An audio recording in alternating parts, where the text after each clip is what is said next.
Build your dreams, live rich, and leave rich. అందరికీ నమస్కారం. నేను మీ క్రిష్. లైవ్ రిచ్ అంటే విలాసవంతంగా బ్రతకడం కాదు, ప్రశాంతంగా బ్రతకడం. డబ్బు గురించిన ఆందోళన లేకుండా మనశ్శాంతితో ఉండటమే నిజమైన సంపద. అదే మన లక్ష్యం. ఈరోజు మనం ఇన్వెస్టింగ్లో ఒక చాలా ముఖ్యమైన సాధనం గురించి తెలుసుకోబోతున్నాం. కానీ అసలు విషయంలోకి వెళ్లే ముందు ఒక చిన్న మాట గుర్తుంచుకోండి. మనమిక్కడ మాట్లాడుకునేది కేవలం మన అవగాహన పెంచుకోవడానికే. సరే, ఇక విషయంలోకొస్తే ఈటీఎఫ్ అనే మూడక్షరాలు వినగానే చాలామందికి ఏం గుర్తొస్తుందో తెలుసా? దలాల్ స్ట్రీట్లో పెద్ద పెద్ద ట్రేడర్లు, వాళ్ల ముందు ఓ 6 కంప్యూటర్ స్క్రీన్లు. అదే కదా? అవును, చాలామంది అనుకునేది ఇదే. ఇదేదో పెద్ద నిపుణులకు మాత్రమే అర్థమయ్యే సంక్లిష్టమైన వ్యవహారమని. కానీ ఆ అపోహను మనం ఈరోజు పటాపంచలు చేద్దాం.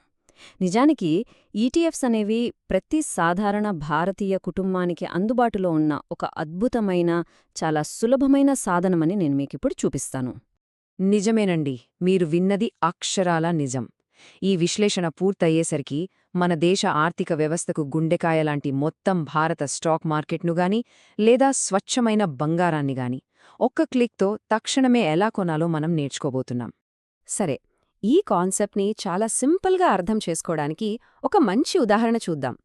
ఈ పండ్ల బుట్ట ఉదాహరణతో ఒక సాధారణ మ్యూచువల్ ఫండ్కి, ఒక ఈటీఎఫ్కి మధ్య ఉన్న తేడా మనకు క్రిస్టల్ క్లియర్గా తెలిసిపోతుంది. ఇలా ఊహించుకోండి, మ్యూచువల్ ఫండ్ అంటే మీరు ఉదయాన్నే పండ్ల దుకాణానికి వెళ్ళి మీకు కావాల్సిన పండ్ల లిస్ట్ ఇచ్చి డబ్బులివ్వడం లాంటిది. ఆ వ్యాపారి రోజంతా మార్కెట్లో తిరిగి ఆ పండ్లన్నీ కొని సాయంత్రానికి మీకొక బుట్ట రెడీ చేసిస్తాడు. మీకు ఆ బుట్ట ఫైనల్ రేట్ ఎప్పుడు తెలుస్తుంది? రోజంతా గడిచాక సాయంత్రం మాత్రమే. కాని ఈటీఎఫ్ అలా కాదు.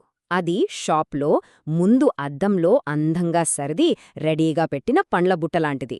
దానిమీద ఒక ప్రైస్ ట్యాగ్ ఉంటుంది. ఆ ధర కూడా రోజంతా మారుతూ ఉంటుంది. ఉదయం ఒక రేటు, మధ్యాహ్నం ఇంకో రేటు. మార్కెట్ తెరిచి ఉన్నంతసేపు మీకు ఏ టైంలో ఏ ధరకు నచ్చితే ఆ ధరకు వెంటనే ఆ బుట్టను కొనుక్కోవచ్చు. సరే, ఈ పండ్ల బుట్ట కథ బానే ఉంది. కాని దీని వెనకున్న అసలు మెకానిజమేంటి? ఈటీఎఫ్ అనేది ఒక హైబ్రిడ్ ఇంజిన్ లాంటిది. అటు మ్యూచువల్ ఫండ్ లాగా ఒకేసారి చాలా కంపెనీలలో పెట్టుబడి పెట్టే సౌలభ్యం, అంటే డైవర్సిఫికేషన్. ఇటు ఒకే ఒక స్టాక్ లాగా ఎప్పుడు కావాలంటే అప్పుడు కొని అమ్మే సౌలభ్యం. ఈ రెండిటినీ ఇది మనకందిస్తుందన్నమాట. ఇక్కడే ఒక చాలా ముఖ్యమైన తేడా ఉంది. ఇది ఖచ్చితంగా గుర్తుపెట్టుకోవాలి. సాధారణ మ్యూచువల్ ఫండ్స్ కొనడానికి డీమ్యాట్ అకౌంట్ తప్పనిసరి కాకపోవచ్చు. కానీ ఈటీఎఫ్స్ అనేది స్టాక్ మార్కెట్లో షేర్లలాగే ట్రేడ్ అవుతాయి కాబట్టి మీకు ఖచ్చితంగా ఒక డీమ్యాట్ ఖాతా మరియు ఒక ట్రేడింగ్ ఖాతా కావాలి. డీమ్యాట్ అంటే మీ షేర్లను దాచుకునే డిజిటల్ లాకర్. ట్రేడింగ్ అకౌంట్ అంటే కొనుగోలు అమ్మకాలు జరిపే ప్లాట్ఫామ్. ఇప్పుడు అసలు మజా వస్తుంది. ఈ లైవ్ ప్రైజింగ్ వల్ల వచ్చే అతిపెద్ద అడ్వాంటేజ్ని ఒక ఉదాహరణతో చూద్దాం. ఊహించుకోండి, మధ్యాహ్నం 1 గంటకి మార్కెట్ ఒక్కసారిగా కుప్పకూలింది. షేర్ల ధరలన్నీ పడిపోయాయి. చూశారా ఇక్కడ ఏం జరిగిందో? ఈటీఎఫ్ ఇన్వెస్టర్కు పూర్తి కంట్రోలుంది. మార్కెట్ పడిపోవడం చూశారు, వెంటనే తక్కువ ధరకి కొనుక్కున్నారు. ఆ అవకాశాన్ని అందిపుచ్చుకున్నారు. కాని అదే సమయంలో మ్యూచువల్ ఫండ్లో డబ్బులు పెట్టిన ఇన్వెస్టర్ పరిస్థితేంటి? వాళ్ల ఆర్డర్ సాయంత్రం 3:30కి మార్కెట్ ముగిసేటప్పటి ధర అంటే ఎన్ఏవి దగ్గర ప్రాసెస్ అవుతోంది. అప్పటికి మార్కెట్ మళ్లీ పెరిగితే వాళ్లు ఆ తక్కువ ధర ప్రయోజనాన్ని పూర్తిగా కోల్పోతారు. ఇదే ఈటీఎఫ్ ఇన్వెస్టర్కి ఉన్న పవర్, టైం అడ్వాంటేజ్. అయితే ప్రతిదానిలో ఒక చిన్న మెలిక ఉంటుంది కదా, అలాగే ఈటీఎఫ్లలో కూడా మనం గమనించాల్సిన ఒక దాగి ఉన్న ఖర్చు ఉంది. దాన్ని బిడ్ ఆస్క్ స్ప్రెడ్ అంటారు. పేరు చూసి భయపడకండి, ఇది చాలా సింపుల్ కాన్సెప్ట్. మనకు అర్థమయ్యే భాషలో చెప్పాలంటే ఇది దుకాణదారుడి మార్జిన్ లాంటిది. దీన్ని అర్థం చేసుకోవడం చాలా సులభం. మీరొక ఈటీఎఫ్ కొనడానికి వెళ్ళినప్పుడు కొనేవాళ్లు ఒక ధరకి అడుగుతారు. దాన్ని బెడ్ ప్రైజ్ అంటారు. అమ్మేవాళ్లు మరో ధరకు అమ్మడానికి సిద్ధంగా ఉంటారు. దాన్ని ఆస్క్ ప్రైజ్ అంటారు. ఈ రెండిటి మధ్య ఉండే ఆ చిన్న తేడానే ఈ స్ప్రెడ్ అన్నమాట. కొనేవాళ్లు, అమ్మేవాళ్లు ఎక్కువగా ఉన్న ఈటీఎఫ్లలో, అంటే లిక్విడిటీ ఎక్కువగా ఉన్న వాటిలో ఈ తేడా చాలా తక్కువగా ఉంటుంది. ఇది మనకు చాలా మంచిది. ఈ టేబుల్ని ఒక్కసారి జాగ్రత్తగా చూడండి. నిఫ్టీ బీస్ లాంటి పాపులర్ ఈటీఎఫ్, అంటే రోజూ లక్షల్లో ట్రేడ్ అయ్యేదాంట్లో కొనడానికి అమ్మడానికి మధ్య తేడా కేవలం 5 పైసలు. అదే పెద్దగా ప్రాచుర్యం లేని ఈటీఎఫ్లో చూస్తే ఆ తేడా ఏకంగా 4 రూపాయల వరకు ఉంది. అందుకే కొత్తగా పెట్టుబడి పెట్టేవారికి మా గోల్డెన్ రూల్ ఏంటంటే ఎప్పుడు కూడా ఎక్కువ ట్రేడింగ్ వాల్యూమ్ ఉన్న ఈటీఎఫ్లనే ఎంచుకోండి. అప్పుడే మీరు అనవసరమైన ఖర్చు లేకుండా సరైన ధరకు కొనుగోలు చేయగలరు. సరే, ఇప్పుడు మనకు ఇష్టమైన విభాగానికొచ్చాం. ఐస్ క్రీంలో రకరకాల ఫ్లేవర్స్ ఉన్నట్లే ఈటీఎఫ్లలో కూడా చాలా రకాలున్నాయన్నమాట. ఇండియాలో బాగా పాపులర్ అయిన కొన్ని ఫ్లేవర్స్ గురించి ఇప్పుడు చూద్దాం. అందులో మొదటిది నిఫ్టీ బీజ్. నిఫ్టీ బీజ్ అంటే ఏంటంటే సింపుల్గా చెప్పాలంటే ఒక్క యూనిట్ కొంటే చాలు.